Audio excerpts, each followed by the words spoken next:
Democrats are trying to rein in the freshman congresswoman who they passed on leading a powerful committee in the House. So what does this divisiveness do for the Democratic Party? Here to react, Democrat and former Tennessee Congressman Harold Ford Jr. Congressman, good morning. Good Thanks morning. for being here. How do the Democrats control AOC? It's a good question. I don't know if they have an answer to that quite yet, but I do think this. One, she's going to help change the Democratic Party's approach to how they deal with workers, markets, and business, and how the three interact. She doesn't have the right set of answers, and yet, and hopefully she stumbles upon them. The Democratic Party over the last few years is a party that is struggling to figure out its identity and how it represents middle-class workers and small businesses.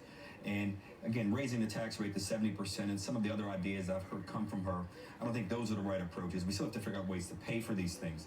But there's no doubt there is a mismatch, and the balance is out of order in how everyday, hardworking people figure out how they climb the ladder.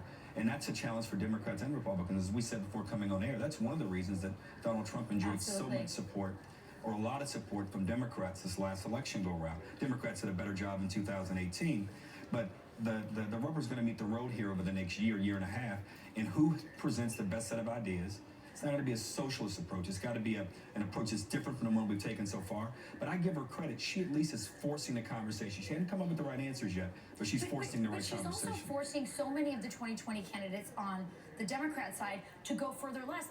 I mean, with the exception of Tulsi Gabbard, who's maybe made some overtures to the center, everybody else is trying to get over to where Alexandria is. How is that going to be good? Because I look at the people who voted for Donald Trump, the ones that you say, the workers who feel like he's fighting for them, the farmers who feel like he's fighting for them. I don't think they're going to respond to the kind of message that Alexandria is doing. So why are the 2020 candidates following her?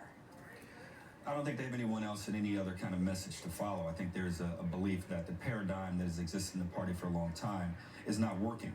So she presents an interesting thing to follow, but I don't think in the long run that's where people are going to end up.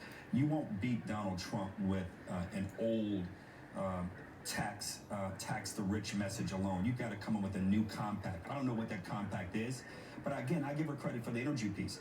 Democrats with this wall and with this board, this shutdown of government, we've got to get past this. They've got to come to some agreement. I mean, if the Republicans are wrong on some of this, the president, so do Democrats. Come to an agreement so they can get to their agenda of infrastructure, of taxes, of voting rights, of anti-corruption, of privacy legislation.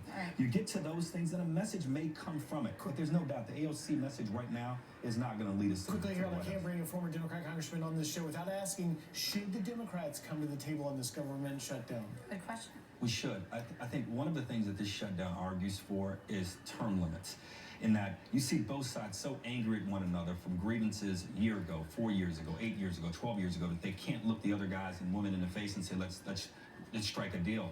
I do think the risk probably rests more on the president's side right now this morning. He's got Republicans like Rob Portman, Lamar Alexander, where we're from, saying that maybe the shutdown is not the way to go about getting a resolution here. But there's no doubt. There's got to be some money there for the president to do some of the things